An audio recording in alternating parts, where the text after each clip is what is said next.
Bismillahirrahmanirrahim. Assalamualaikum warahmatullahi wabarakatuh dan selamat pagi adik-adik. Jadi hari ini di pertemuan 10 ini kita masih akan membahas mengenai limit dan fungsi, khususnya mengenai fungsi trigonometri. Ingat kembali mengenai definisi sinus dan juga kosinus, ya, bahwa sin theta, jadi anggaplah ada segitiga seperti ini, segitiga siku-siku ya. Kemudian ditentukan bahwa terdapat sudut theta, yaitu yang terletak pada titik A, ya. Berarti sin theta itu adalah sisi hadap per sisi miring, ya. Ya, anggaplah ini A, kemudian ini adalah C, gitu deh. Berarti A per C. Nah, sementara cos theta itu adalah sisi dekatan ya, yang miring, yang tidur ini, ya, sisi dekat per sisi miring. Berarti di sini B per C. Nah, kita akan bawa segitiga ini ke dalam lingkaran ya. Jadi ini adalah lingkaran satuan yang berjari-jari satu, seperti ini. X kuadrat ditambah Y kuadrat itu sama dengan 1. Ya, jari-jari satuan, lingkaran satuan yang berjari-jari 1 dan berpusat di titik 0,0. Ini saya angkat ke sini.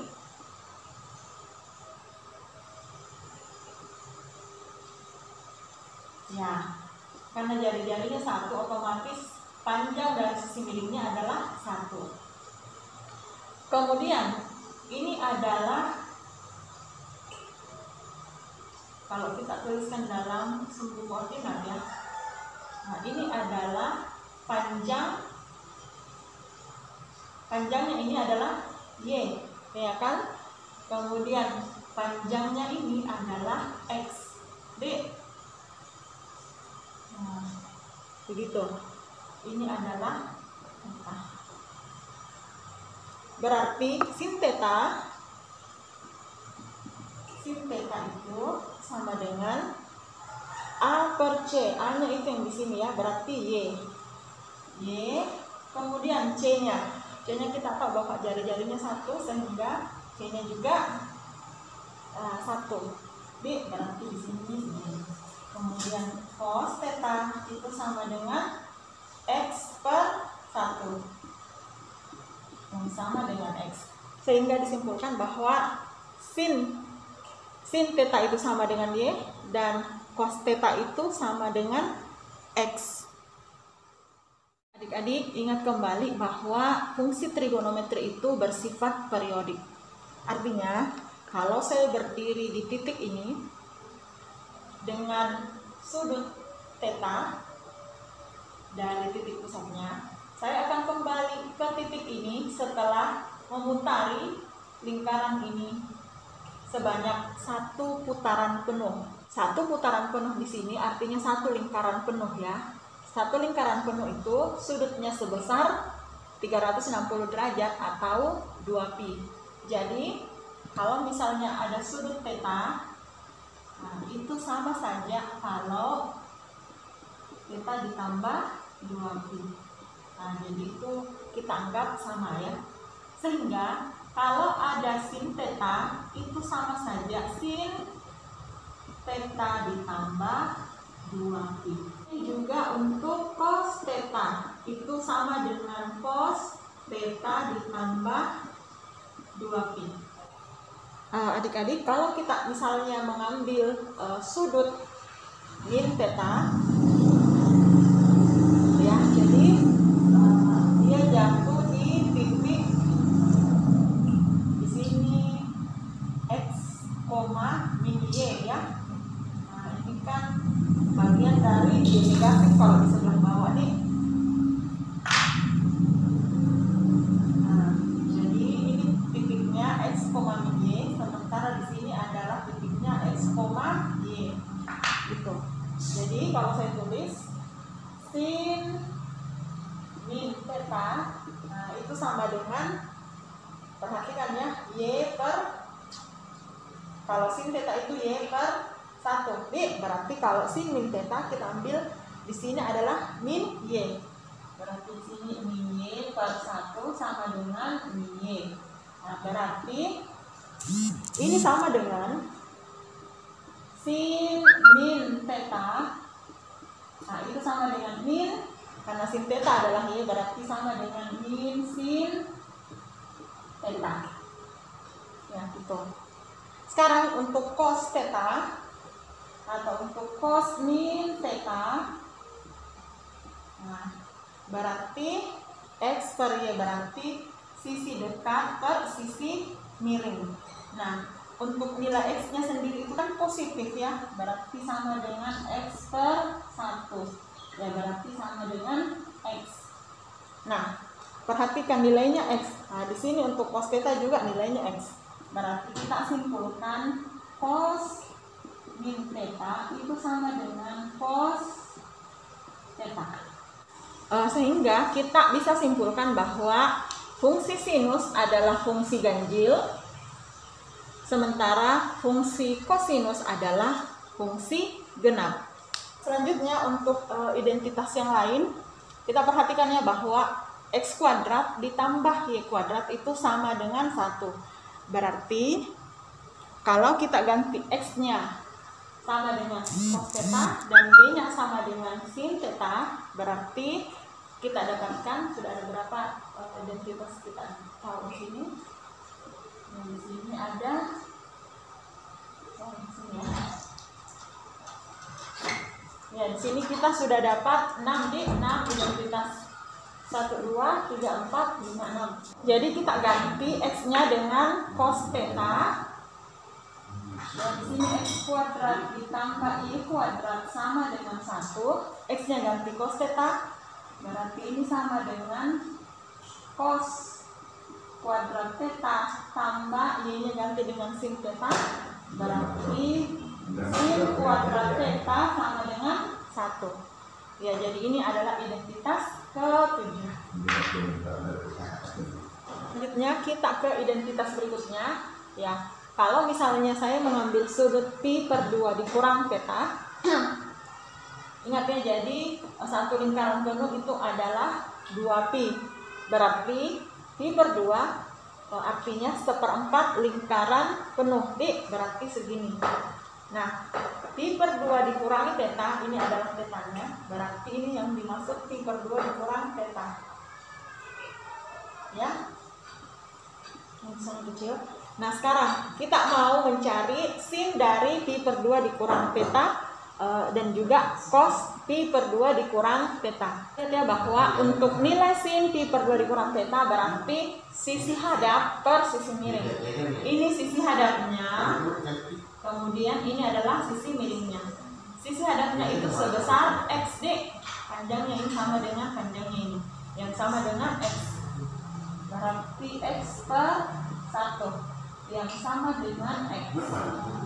Nah, karena sama dengan X berarti dia identik dengan nilai cos theta. Berarti sin pi per 2 dikurang theta itu sama dengan cos theta. Ya, demikian juga untuk nilai cos pi per 2 dikurang theta.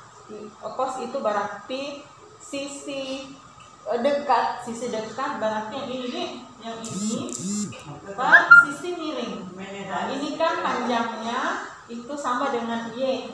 Y per 1 yang sama dengan Y.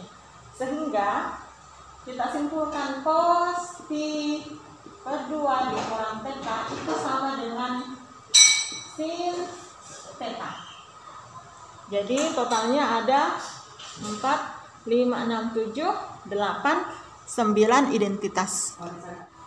Baik adik-adik, kita masuk ke bagian berikutnya, yaitu mengenai grafik sinus dan kosinus.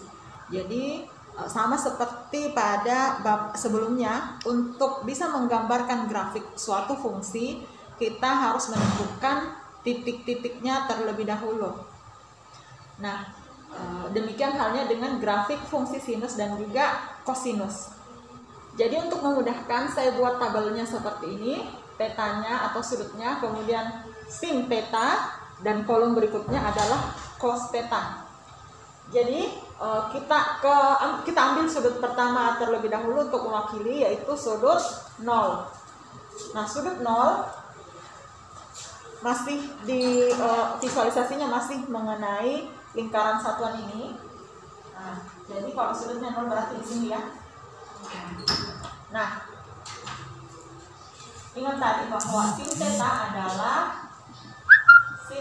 adalah y, cos theta atau y per 1 d, kemudian cos theta adalah x per 1. Nah, sekarang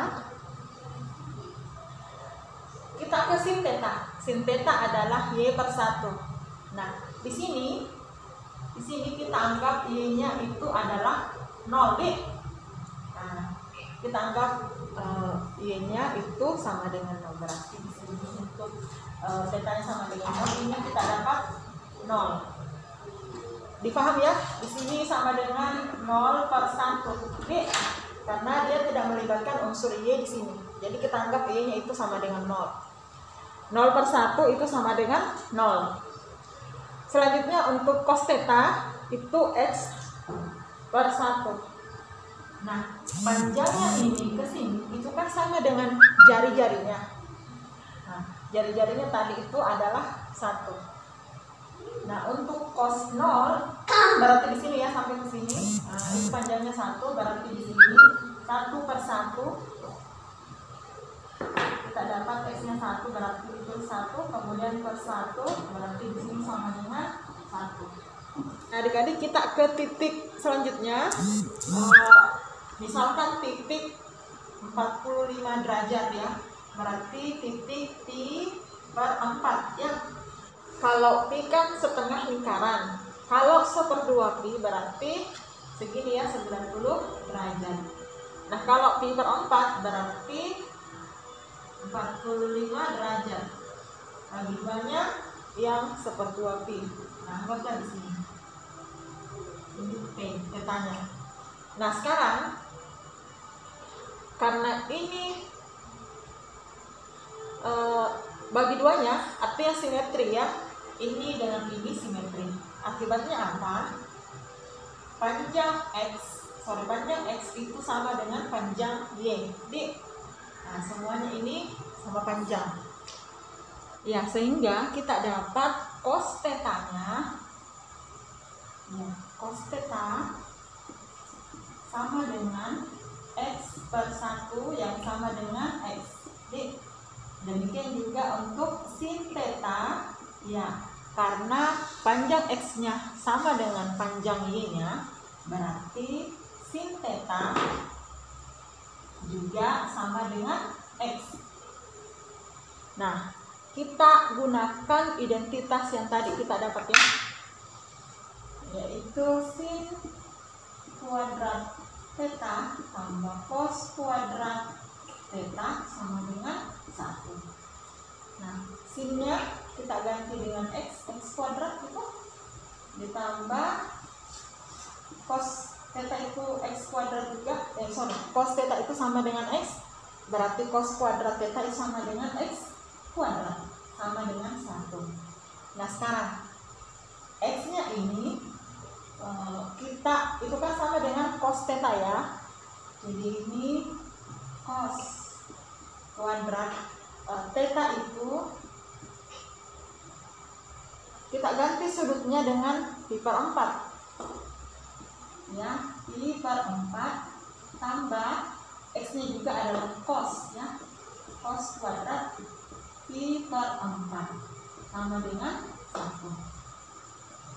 Ya, ini menjadi 2 cos kuadrat pi per 4 ya kan, cos kuadrat theta ditambah cos kuadrat theta sama dengan 2 cos kuadrat theta sama dengan 1.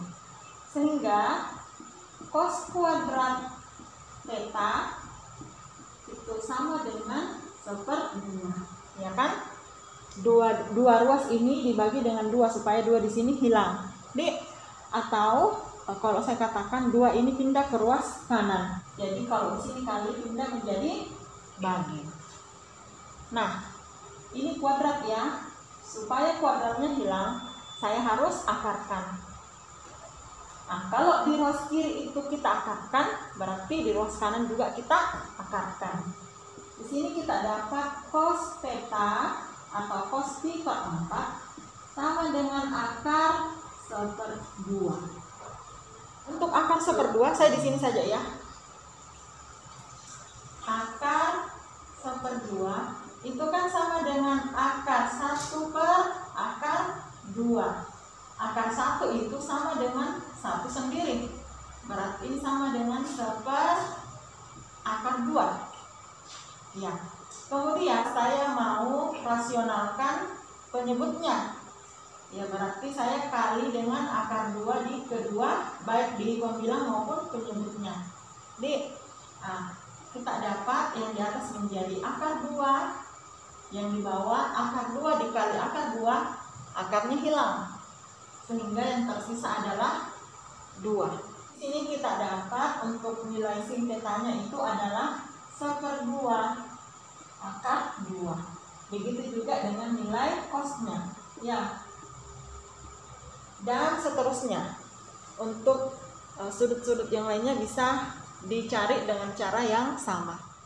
Nah, adik-adik, ini berikut saya berikan titik-titik yang bersesuaian atau titik-titik istimewa untuk sin theta dan juga cos theta.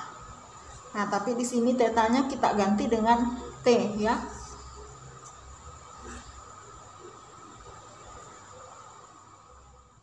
Dari titik-titik itu akan digambar grafik untuk sinus dan juga untuk kosinus. Ini grafiknya saya cantumkan juga.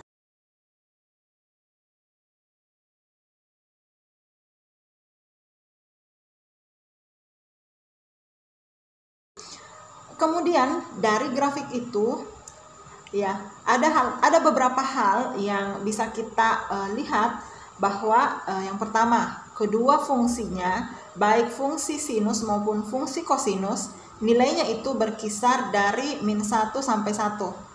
Perhatikan gambarnya yaitu pada sumbu Y. Kemudian yang kedua, kita lihat bahwa kedua grafik baik sinus maupun grafik kosinus itu berulang secara teratur sepanjang 2pi dan saling berdampingan.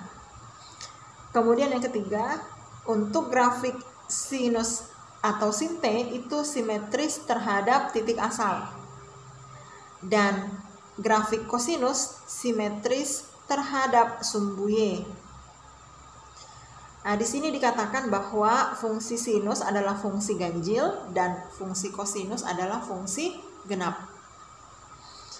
Selanjutnya untuk poin keempat, grafik Y sama dengan sin theta sama seperti Y sama dengan cos theta, tetapi digeser pi per 2 satuan ke kanan. Ya, masih ingat mengenai pergeseran fungsi ya. Jadi fungsinya tetap, tetapi ada sedikit pergeseran mengenai titik-titiknya. Masuk ke bagian berikutnya yaitu mengenai periode dan amplitudo. Misalkan ada fungsi yang ternyata kita dapat seperti ini. Ya, fx ditambah p sama dengan fx. Jadi fungsi ini kita katakan periodik dengan periodenya itu sebesar p. Nah, nilai P di sini adalah nilai terkecil yang memenuhi ini.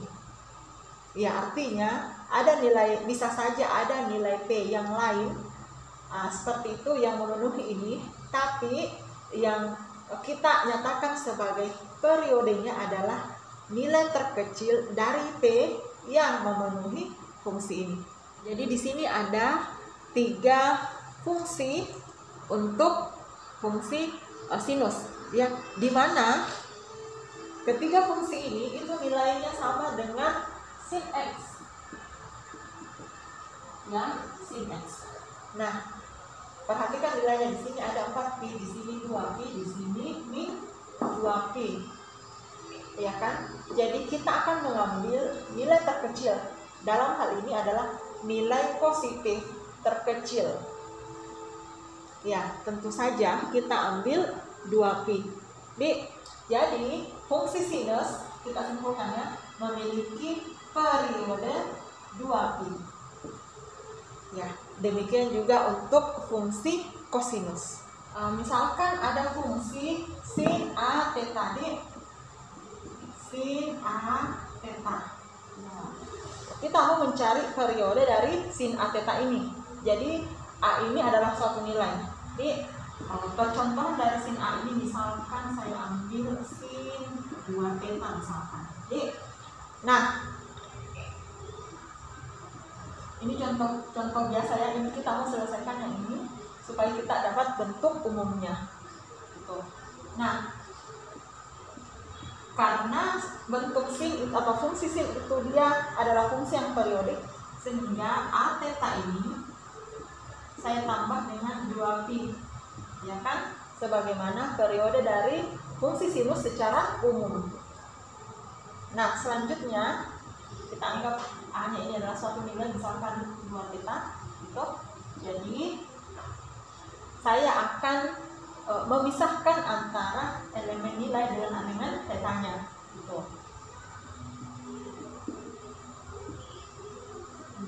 Ya kan? Supaya tersisa theta saja yang kita melihat periodenya. Jadi theta, ya kan? A dikali theta itu sama dengan a theta. Gitu. Nah, 2pi, perhatikan 2pi adik-adik. 2pi ini juga pasti mengandung suatu nilai. Ini kita mau sinkronkan dengan 2 theta gitu. Nah, 2pi ini juga mengandung nilai 2. Sama dengan ini. 2pi ini juga mengandung nilai a. Gitu kan? Sehingga 2pi ini saya akan bagi dengan nilai dari a itu sendiri. Supaya sama. Ya, di sini a dikali theta, a theta. A dikali 2pi per a. Nah, berarti sisa 2pi, gitu ya. Jadi kita asumsikan bahwa 2pi ini juga memuat suatu nilai a, gitu ya. Cuman tidak terlihat. Nah, sekarang ini adalah sudutnya. Jadi kita bisa simpulkan dari bentuk ini bahwa sin a theta mempunyai periode 2pi per a. Itu periode dari sin a theta itu sama dengan 2pi per a. Sekarang kita masuk ke amplitudonya. Ya, untuk fungsi yang periodik, tentu saja dia mencapai nilai minimum dan maksimum ya. Lihat kembali di grafik untuk fungsi sinus dan juga fungsi kosinus. Nah, amplitudo A itu adalah setengah jarak antara titik terendah dan titik tertinggi pada grafik itu. Jadi kalau kita lihat ya di sini adalah pi per 2. Ini tulisannya tidak terlalu jelas. Ini adalah pi per 2. Berarti di sini kita perkirakan ini kan jaraknya ke sini dengan ke sini itu sama ya. Berarti di sini adalah pi per 4. Oke? Sehingga amplitudonya kita katakan di grafik ini ya, kita katakan amplitudonya adalah pi per 4. Di sini adalah pi per 4. Oke. Nah, seperti itu. Jadi perhatikan grafik ini, kita akan mencari amplitudonya dari grafik ini. Nah, amplitudo tadi berdasarkan definisinya adalah setengah jarak dari nilai minimum ke nilai maksimum, ya kan? Nah, ini adalah nilai minimumnya dan ini adalah nilai maksimumnya. Saya tinjau yang sebelah kiri ya, sebelah kanannya sama saja. Nah, berarti saya tarik garis ke sini untuk nilai minimumnya ke nilai maksimumnya. Nah, perhatikan ya, setengahnya ini kan jaraknya ada 2 kan? Ini setengah, berarti ini 1, satu setengah, kemudian 2. Nah, ini jaraknya secara keseluruhan adalah 2. Kita bagi 2 berarti 1. Nah, berarti amplitudo dari grafik ini atau kurva ini itu sama dengan 1. Cara cepatnya itu seperti ini. kita perkurangkan ya antara nilai minimum dengan nilai maksimumnya. Kemudian bagi 2. Jadi kita ambil yang ini, 1 dikurang nilai minimumnya adalah min 1. Oke. Nah, per 2.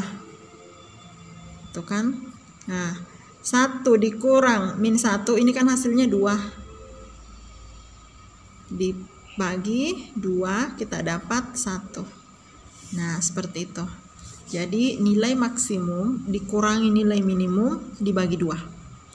Nah, kita dapat kesimpulan bahwa fungsi ini atau grafik ini memiliki amplitudo 1. Baik, di sini ada contoh. Ini contoh pertama. Sebentar kita masuk ke contoh kedua untuk menentukan amplitudonya. Jadi kita diminta menentukan periode dari fungsi sin 2πt dan fungsi sin 2πt per 12. Kalau berdasarkan apa yang tadi kita dapat untuk sin at berarti atau a theta, jadi ini kita anggap sebagai theta ya. Ini sama dengan theta.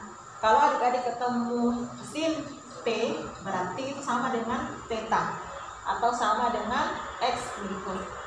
Nah, 2π ini kita anggap sebagai a, gitu kan? Nah, masih ingat ya tadi untuk sin at itu periodenya itu sama dengan 2π per a. Nah, sekarang a-nya adalah 2π. Nih, jadi untuk sin 2πt periodenya adalah 2π per a.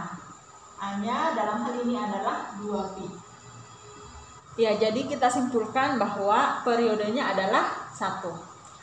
Sekarang untuk contoh 1 bagian B, kita lihat ya bahwa selain T-nya, selain unsur T, semuanya kita anggap sebagai unsur A, gitu kan? Berarti kita tarik kesimpulan bahwa A pada fungsi sinus ini itu sama dengan 2π per 12. Ya kan, berarti ini dia. Berarti periodenya adalah 2π per A, Nah, 2π dibagi A. Gitu. Berarti di sini saya tulis 2π dibagi 2π per 12. Nah, gitu. Ini kan habis ya. Jadi ini naik. Kemudian kita dapat periodenya adalah 12. Nah, contoh nomor 2, kita diminta menentukan amplitudo dari sin 2πt per 12. Dan bagian B, 50 tambah 21 sin 2πt per 12 ditambah 3. Nah, adik-adik, sebenarnya ada cara yang cukup singkat. Nah, kalau dari fungsinya ya, kita lihat bahwa amplitudonya adalah sekian gitu. Nah, yang kita perhatikan adalah koefisien di depan fungsi sinnya. Nah, karena di sini koefisiennya adalah 1 gitu ya, selalu tidak terlihat. Nah, maka kita simpulkan bahwa amplitudonya adalah 1. Nah, gitu. Sesingkat itu kalau fungsinya diketahui. Nah, kalau grafiknya kita perlu melihat secara lebih teliti. Seperti yang tadi yang sempat saya perlihatkan. Nah, kemudian kalau fungsinya seperti ini, ya tentu saja. Kalau fungsinya anggaplah 50-nya tidak ada ya. Nah, kalau fungsinya seperti ini, apapun di dalam sini itu kita tidak terlalu perhatikan. Yang diperhatikan adalah di depan koefisien di depan fungsi sin. Koefisien di depan fungsi sin adalah 21. Berarti kalau 50 tidak ada, amplitudonya adalah 21. Nah, sekarang ini kita simpulkan amplitudonya adalah 21. Nah, ini ada penambahan 50. Berarti untuk amplitudonya itu 50 ya, 50 ditambah 21. Itu sama dengan 71.